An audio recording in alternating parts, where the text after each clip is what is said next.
Hi, friends. Happy Easter. He is risen. He's risen indeed. And it gives us great joy to be able to say that, to know that even though we're distant, we're rejoicing in the same faith. This is a day the Lord has made, a day of salvation and gladness. Worship with all your heart today. Sing your heart out. Nobody's going to mind. I don't think in your household that you might sing off key or miss a note or two. Don't worry about that. Just give thanks that Jesus is risen and that your salvation is sure because he lives, you too will live. Let's look at a couple of verses today. They don't necessarily match up with Easter Sunday, but we're on a roll here. Let's keep going with Philippians chapter 2. Verses 25 all the way through 27 today. Wow, 3 ambitious verses. We can do it. Paul writes, he's just come off talking about that he hopes that soon he can go visit the Philippians. Before that's even a possibility, he's going to try to send Timothy to go visit them. But even before Timothy has a chance to go visit the Philippians, verse 25. But I think it's necessary to send back to you Epaphroditus, my brother, co-worker, and fellow soldier, who's also your messenger, whom you sent to take care of my needs. For he longs for all of you, and he's distressed because you heard he was ill. Indeed, he was ill and almost died, but God had mercy on him, and not on him only, but also on me, to spare me sorrow upon sorrow. So that's God's inspired word there. An interesting section of verses for Easter Sunday, and definitely an interesting section for a time where we're under an epidemic warning here around our world. Epaphroditus got sick. What did he get sick with? The joke is Epaphroditus. He got sick with Epaphroditus. What you need to focus on here is not what Epaphroditus got sick with. It's how beautifully Paul talks about a fellow Christian. Maybe he had things that he didn't really like about Epaphroditus. Maybe he could have used this little letter and he knew it would be sealed, so he knew that Epaphroditus couldn't peek at it, or the Philippians, he could kind of send them a message and have Epaphroditus carry it all the way back about something he didn't like about them. Or maybe he's been bad-mouthing the Philippians the whole time to Epaphroditus. That's just not how it comes off, and that's not what he's doing here. He's going above and beyond to talk about this fellow Christian brother, he calls him, in the most glowing terms possible. It seems like he did not have the easiest life, especially the easiest, last couple months or however long it was.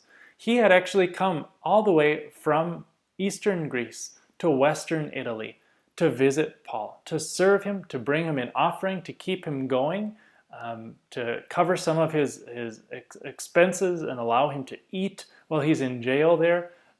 These were just Christians sending aid and relief to missionary Paul and some of the people who had traveled with him. And Paul was thankful that Epaphroditus was there. Epaphroditus stayed there, and he served, and he ran errands for Paul, who was stuck. He was a great help to him. But he knows that when he sends Epaphroditus back, he needs to send him back with some kind of, how did he do? Was he useful? Was he just in your way? Was it more hassle than he was worth?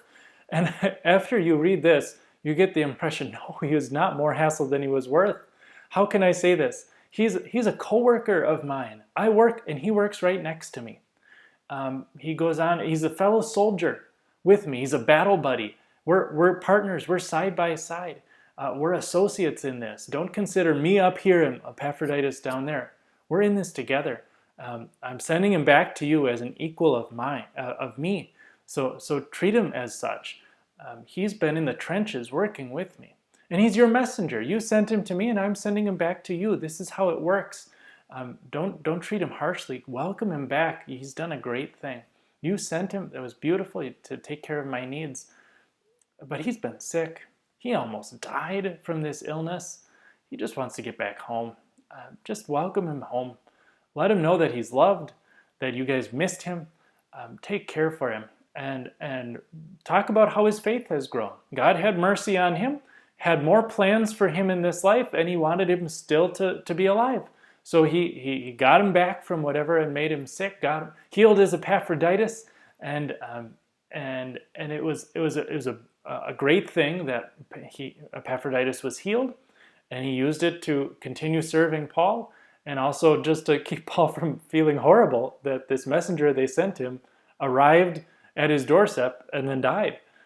Paul's glad that he doesn't have to write a letter like that, that he's able to send Epaphroditus back and carry this beautiful epistle of joy, the letter of the Philippians, back to them. And he gets this honor of carrying this book of the Bible and bringing it back to his home church. It's a beautiful thing. What about today for you, this Easter Sunday? How can you speak well of a fellow Christian? Maybe someone that you could say something not nice about, and you choose not to go there. You choose to just say either nothing at all or something that you can find nice about them. It's not just a nice thing to do, but it puts it in perspective, because that is your brother or your sister. If they're not a believer, even more so, put that person above yourself. You are there, and you are in a position where you can serve that person with the gospel of Jesus and remind him or her as many times as it takes. Maybe your whole life you're going to spend telling this person that Jesus does love them.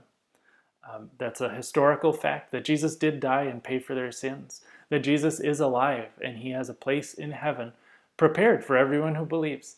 That is your mission. You put them above yourself, and don't you dare badmouth them.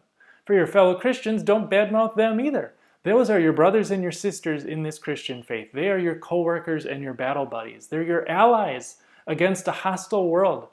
Don't alienate them. You're working with them. Of course, we'll step on each other's toes and get on each other's nerves. Don't let that frustrate you. Keep it in perspective.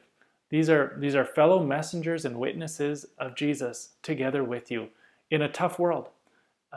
God has mercy on us and forgives us when we don't defend them or don't speak well of them.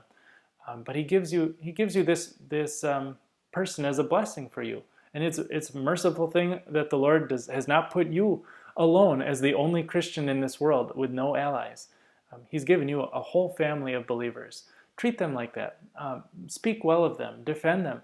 Uphold them. When you can recommend them and compliment them in front of others, that is a beautiful thing.